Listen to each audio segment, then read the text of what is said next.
Hello friends.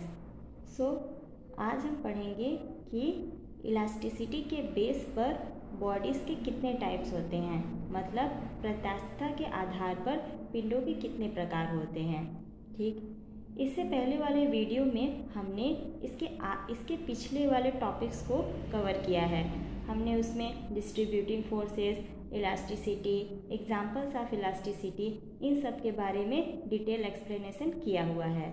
तो जिन्होंने उन सब वीडियोस को नहीं देखा है वो जाके पहले उस वीडियो को देख लें, उसके बाद इस वीडियो को देखें, क्योंकि तभी उन्हें ये समझ में आएगा।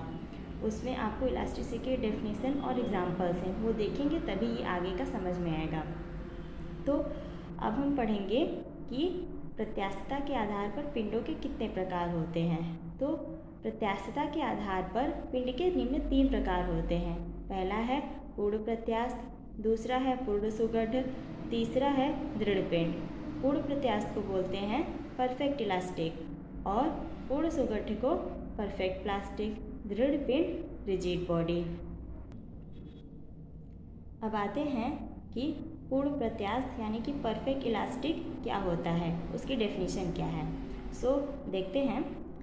वह प्रत्यास्थ पिंड जो विरूपक बल यानी कि डिफॉर्मिंग फोर्स को हटाने के पश्चात अपनी पूर्व अवस्था मतलब अपनी ओरिजिनल शेप में पूर्णतया प्राप्त कर लेता है, उसे हम पूर्ण प्रत्यास्थ पिंड कहते हैं।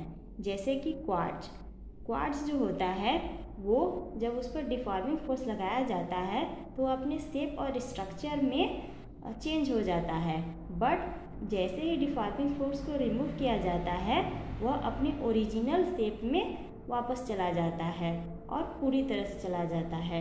इस वजह से इसे बोला जाता है कि यह परफेक्ट इलास्टिक है, मतलब पूर्ण प्रत्यास्थ। जैसे वाटर भी ऐसा ही होता है। आगे एक नोट है, उसे आप लोग जान लें कि ब्रह्मांड में पूर्ण प्रत्यास्थ पिंड होना संभव नहीं है।